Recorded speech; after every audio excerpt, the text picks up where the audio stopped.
بسم اللہ والحمد للہ والصلاة والسلام علی رسول اللہ رب یسر ولا تعسر وتمم بالخیر وبک نستعین رب اشرح لی صدری ویسر لی امری واحلل عقدۃ من لسانی یفقہوا قولی۔ معزز ناظرین اکرام، آؤ قرآن سمجھے آسان طریقے سے سبق نمبر 11 میں آپ سب کو خوش آمدید کہتا ہوں۔ آج کے سبق میں ہم سورۃ الاخلاص کا ترجمہ، مفہوم اور اس کے ساتھ گرامر میں فعل ماضی کے 4 افعال اور اسی کے ساتھ ساتھ ہم شوق اور دلچسپی پیدا کرنے کے لیے نکاتی تعلیم میں ایک نئی چیز دیکھیں گے۔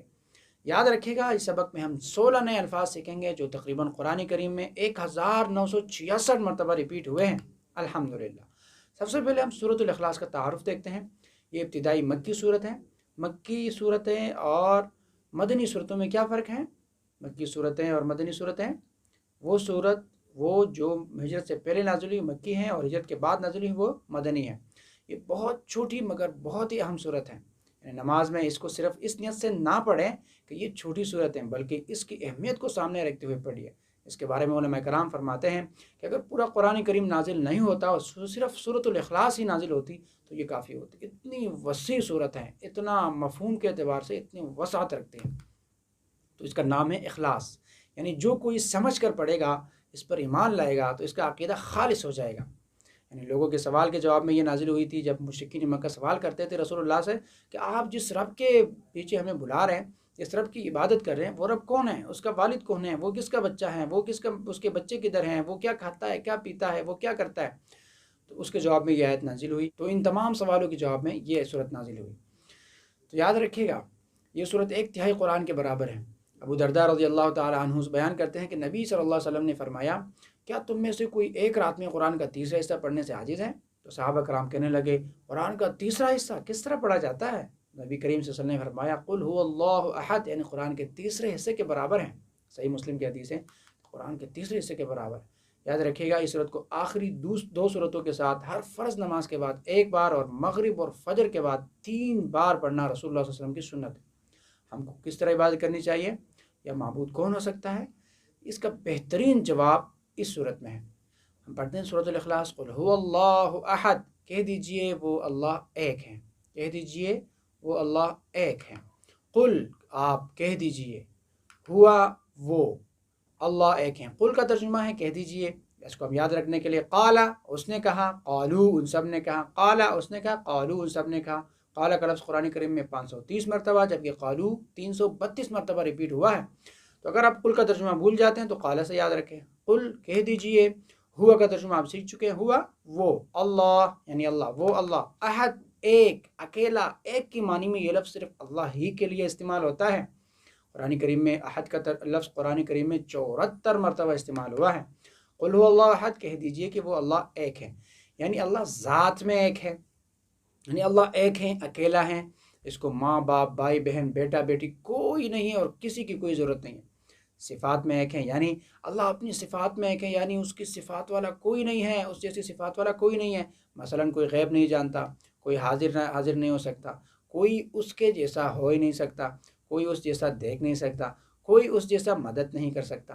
یعنی اب یاد رکھیں، اللہ رب العالمین کے پاس ہی غیب کا علم ہے، اللہ کے علاوہ کسی کے پاس غیب کا علم نہیں ہے۔ ہاں البتہ یہ ہو سکتا ہے کہ کبھی کبھی اللہ رب العالمین اپنے مقرب بندے کو اطلاع دیتا ہے غیب کے علم کے بارے میں۔ مثال کے طور پہ فی الوقت ہم مجلس میں بیٹھے ہوئے ہیں اور ہم میں سے کسی ایک بندے کو کال آ جائے کہ کراچی میں بارش ہو رہی ہے، اور ہم باقی سب کو کوئی پتہ نہیں ہے کیا ہو رہا ہے، لیکن اس ایک بندے کو کال کے ذریعے سے معلوم ہوا کہ کراچی میں بارش ہو رہی ہے۔ تو اس کا یہ مطلب نہیں ہوا کہ اس بندے کے پاس غیب کا علم ہے، لیکن اس کو کسی نے اطلاع دی۔ اطلاع اور غیب کے علم میں فرق ہے۔ اسی کو اطلاع ملی کہ کراچی میں بارش ہو رہی ہے۔ اسی طرح بعض موقعوں پر اللہ رب العالمین نے اپنے محبوب پیغمبر حضرت محمد مصطفیٰ احمد مجتبیٰ صلی اللہ علیہ وسلم کو اطلاعاً غیب کا علم دیا تھا۔ اطلاع دی تھی کہ فلاں جگہ یہ کام ہوگا، اطلاع دی تھی کہ یہ اس وقت یہ ہوگا، تو وہ اطلاع تھی، غیب کا علم نہیں تھا۔ تو غیب کا علم صرف اللہ ہی جانتا ہے۔ اللہ رب العالمین اپنی صفات میں بالکل واحد ہے، ایک ہیں، تو ہم اس کو شریک نہیں بنائیں گے۔ حقوق میں اللہ ایک ہے، یعنی پوجا، پرستش اور عبادت صرف اللہ ہی کا حق ہے، اللہ ہی کی عبادت کرنی چاہیے۔ رکوع، سجدہ، دعا وغیرہ صرف اللہ ہی کو کرنا چاہیے، ٹھیک ہے۔ اختیارات میں بھی اللہ ایک ہے، یعنی اللہ کے اختیارات میں کوئی بھی شریک نہیں، یعنی جب اس نے کہا کہ شراب حرام ہے تو کوئی اس کو حلال نہیں کر سکتا۔ اس نے اللہ رب العالمین نے جتنے بھی چیزیں حلال کی ہیں اس کو کوئی حرام نہیں کر سکتا، جتنے حرام کیے اس کو کوئی حلال نہیں کر سکتا۔ یعنی قانون میں اللہ رب العالمین ایک ہے اللہ کا اختیار چلے گا، قانون کس کا چلے گا؟ اللہ کا چلے گا۔ موت و حیات کے تمام فیصلے کس کے اختیار میں ہیں؟ اللہ کے اختیار میں ہیں۔ تو جائزہ لیجئے کہ ہم صرف اللہ ہی کی بندگی کر رہے ہیں؟ ہم کیا اللہ کو ہی صرف بندگی کا مستحق سمجھتے ہیں؟ کتنی بار اپنے نفس کی بندگی کرتے ہیں، کتنی بار ہم نے شیطان کی اطاعت کی ہے؟ اللہ سے دعا کیجئے کہ اللہ ہمیں صرف اللہ اپنی ہی عبادت کرنے کی توفیق عطا فرمائے۔ نفس کی بندگی اور شیطان کی اطاعت سے نکلنے کے لیے منصوبہ آج سے ہی بنائیں، اور اس طرح صرف اللہ کی بندگی کرنے کے لیے اور توحید پر جمے رہنے کا پلان بنائیے، اور توفیق کی دعا کرتے رہیے اپنے رب سے۔ اور قل یعنی کہہ دیجئے، تبلیغ کیجئے، یعنی ہمیں بھی تبلیغ کرنی ہے حکمت سے، بہترین انداز سے، جیسا کہ اللہ کے رسول صلی اللہ علیہ وسلم نے کی۔ یعنی اگر ہم خود اللہ رب العالمین کو واحد نہیں مانتے حقوق میں، صفات میں، اختیارات میں، تو ہم آگے اس کی تبلیغ کیسے کریں گے؟ سب سے پہلی اور بنیادی چیز یہ ہے کہ ہم خود عمل کریں، خود ثابت کریں، خود اللہ کو یکتا واحد تنہا مان لیں تمام صفات میں، عبادات میں اور تمام اختیارات میں۔ اس کے بعد ہم اس کی آگے ترسیل کریں گے، آگے تشہیر کریں گے، آگے تبلیغ کریں گے۔ جب ہم خود عمل نہیں کرتے تو آگے کس منہ سے ہم اس کو پلاتے ہیں؟ تصور، احساس اور دعا کے ساتھ اپنے رب کی وحدانیت کا تصور کرتے ہوئے پریکٹس کیجئے۔ قل کہہ دیجئے، هو اللہ، وہ اللہ، احد ایک ہے، قل هو اللہ احد، کہہ دیجئے کہ وہ اللہ ایک ہے۔ اللہ الصمد، اللہ بے نیاز ہے۔ الصمد بے نیاز۔ صمد کا ترجمہ قرآن کریم میں صمد کا لفظ ایک مرتبہ استعمال ہوا ہے، یعنی صمد کا مطلب یہ ہے کہ وہ کسی کا محتاج نہیں ہے، یعنی اللہ صمد، ہم سب تمام بندے اللہ کے محتاج ہیں، اور اللہ کسی کا محتاج بھی نہیں ہے۔ ہم سب کس کے محتاج ہیں؟ اللہ کے، اور اللہ کسی کا کوئی محتاج نہیں ہے۔ ہم سب اللہ سے حاجات مانگتے ہیں اور اللہ پورا کرتا ہے۔ اللہ صمد، اللہ بے نیاز ہے، یعنی اس کو کسی چیز کی ضرورت نہیں ہے، اس کو نہ نیند آتی ہے، نہ اونگ آتی ہے، نہ وہ تکتا ہے، نہ اس کو کسی چیز کی طلب ہوتی ہے، وہ تمام چیزوں سے بے نیاز ہے۔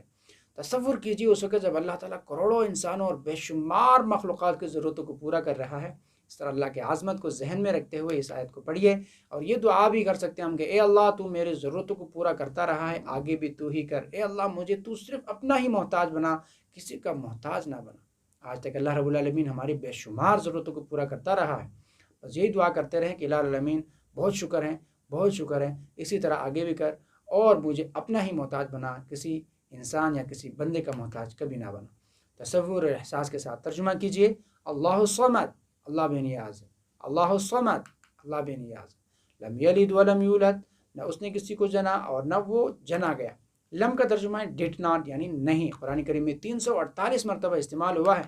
یلد، یلد کا ترجمہ یاد رکھے، اس نے جنا، اصل میں یہ یلیدو تھا، وہ جنتا ہے یا جنے گا، یہ فعل مضارع تھا۔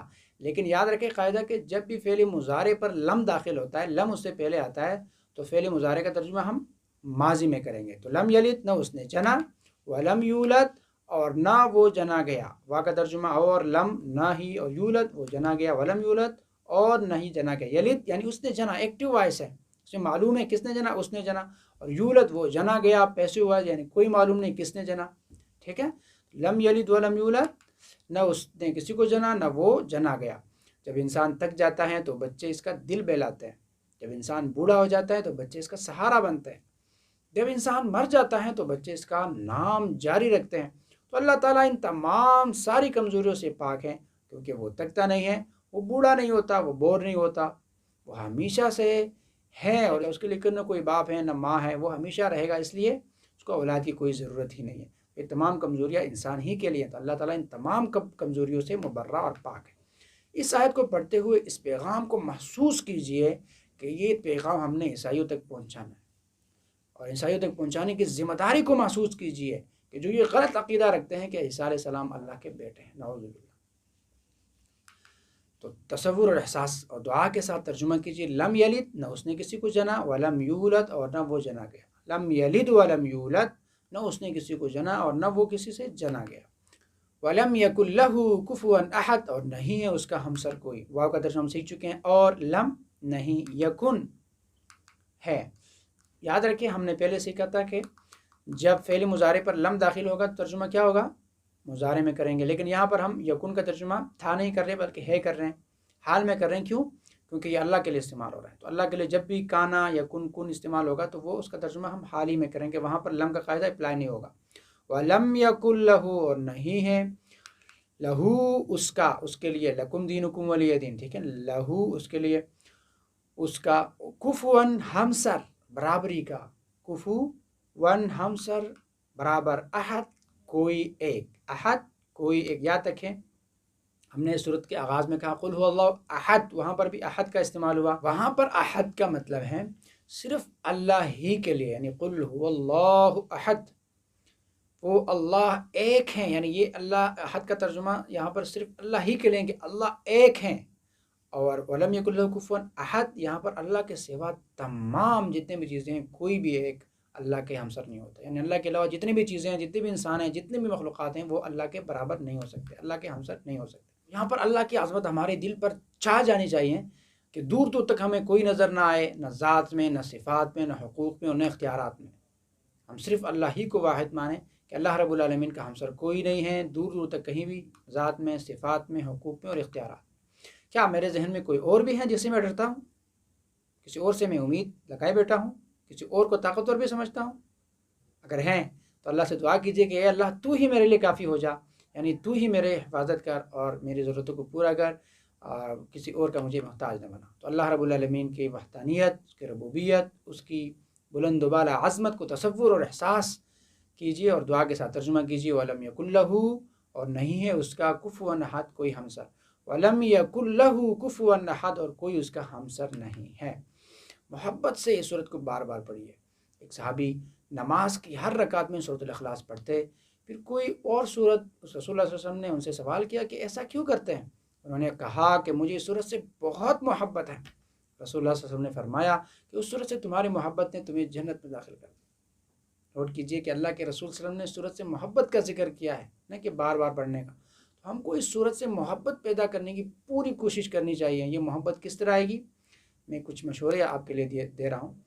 اگر کوئی شخص، کسی شخص سے آپ کی پہلی ملاقات ہو جائے، تعارف شروع ہو، اور اس کے رشتہ دار کوئی وزیر، مشہور کھلاڑی، بہت بڑے افسر یا تاجر وغیرہ ہو، تو وہ کسی نہ کسی بہانے سے ضرور اس کا ذکر کرے گا، اور خوشی اور محبت کے ساتھ کہ میرے چچا تو وزیر ہیں، میرے بھائی تو فلاں آفیسر ہے وغیرہ۔ ایسے کرتے ہیں کیونکہ اپنا تعارف بڑھانے کی کوشش کر رہے ہیں۔ تو یاد رکھیں اللہ ہمارا خالق ہے، رازق ہیں، رب ہیں، اور سب سے بڑھ کر محسن ہے۔ وہ ہم کو مسلسل دیتا رہا ہے، مسلسل ہماری پرورش کرتا رہا، وہ ہم سے 70 ماؤں سے زیادہ محبت کرتا ہے۔ تو پھر کیوں نہ ہم اس کا ذکر بار بار کریں، اور وہ بھی اس طرح سے جیسے اللہ نے سکھایا، یعنی سورۃ الاخلاص بار بار پڑھیں، قل هو اللہ احد اللہ الصمد لم یلد ولم یولد ولم یکن له کفوا احد۔ تو ولم یکن له کفوا احد یعنی اس کے جیسا معاف کرنے والا کوئی نہیں ہے، اس کے جیسا دینے والا کوئی نہیں ہے، اس کے جیسا ضرورتوں کو پورا کرنے والا کوئی نہیں ہے، اس کے جیسا محبت سے خیال رکھنے والا کوئی نہیں ہے، اس جیسا کوئی ہمسر نہیں ہے۔ یعنی اللہ رب العالمین کے 99 نام ہیں، اور ہر صفت میں اس کے جیسا کوئی نہیں ہے، نہ تھا، نہ ہے، اور نہ ہوگا۔ الحمدللہ یہاں تک ہمارے سبق کا پہلا حصہ مکمل ہو چکا۔ اب ہم اپنے سبق کے دوسرے حصے یعنی گرامر کی طرف بڑھتے ہیں۔ گرامر میں ہم فعل ماضی کے مزید 4 افعال سیکھیں گے، ضرب، سمع، علم اور عامل۔ یاد رکھیے گا ہم گرامر ٹی پی آئی کے ساتھ پڑھتے ہیں۔ ٹی پی آئی کیا ہے؟ سنیے، دیکھیے، سوچیے، بولیے، بتائیے، دل سے کیجیے اور مل کر کیجیے۔ الحمدللہ آج کے سبق میں ہم پڑھیں گے ضرب، سمع، علم اور عامل۔ ضرب یعنی مارنا، یاد رکھیے گا ضرب کے 2 معنی ہیں، کبھی یہ مارنے کے معنی میں استعمال ہوتا ہے اور کبھی یہ مثال بیان کرنے کے معنی میں استعمال ہوتا ہے۔ تو ضرب سے ہم ترجمہ کیجیں گے پریکٹس کے ساتھ۔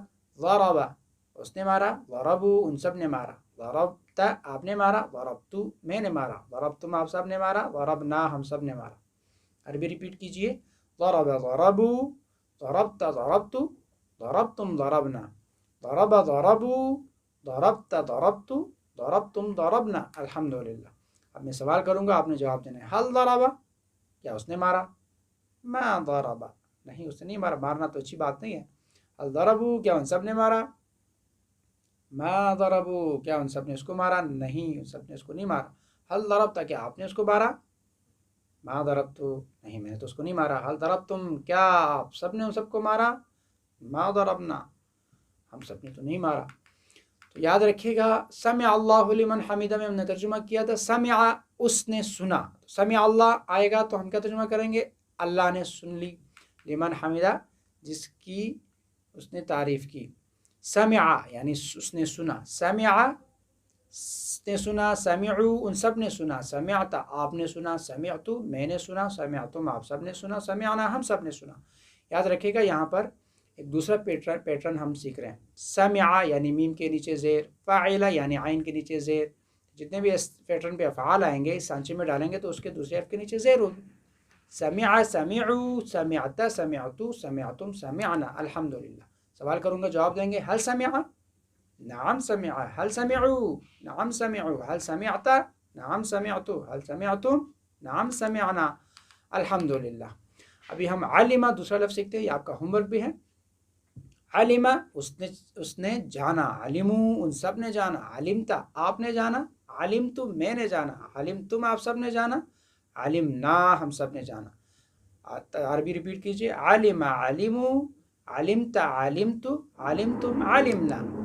دوسرا ہے عمل کیا، عاملہ اس نے عمل کیا، عاملو ان سب نے عمل کیا، عاملت آپ نے عمل کیا، عاملتو میں نے عمل کیا، عاملتم آپ سب نے عمل کیا، عاملنا ہم سب نے عمل کیا۔ عربی ریپیٹ کیجئے۔ عامل عاملو، عاملت عاملتو، عاملتم عاملنا، عامل عاملو، عاملت عاملتو، عاملتم عاملنا۔ الحمدللہ۔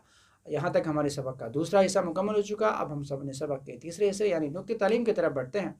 یاد رکھیں آج کا نقطہ یہ ہے کہ آپ جو بھی یاد کریں آپ بھول جاتے ہیں، اس لیے آپ کو دہرانے کی ضرورت ہے۔ دہرانا بہت ضروری ہے، مگر دہرانے کا طریقہ جاننا اس سے بھی زیادہ ضروری ہے۔ اگر آپ 100 باتیں سیکھتے ہیں دن میں تو آپ 1 گھنٹہ بعد 70% بھول جائیں گے۔ اگر کوئی بندہ دن میں 100 باتیں سیکھتا ہے تو 1 گھنٹے بعد 70% بھول جائے گا۔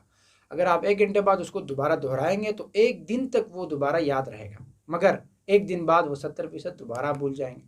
اگر آپ 1 دن بعد دوبارہ اس کو دہرائیں گے تو آپ کے ذہن میں 1 ہفتے تک وہ محفوظ ہو جائے گا، آپ کی میموری میں 1 ہفتے تک محفوظ ہو جائے گا، لیکن 1 ہفتے بعد وہ 70% دوبارہ بھول جائیں گے۔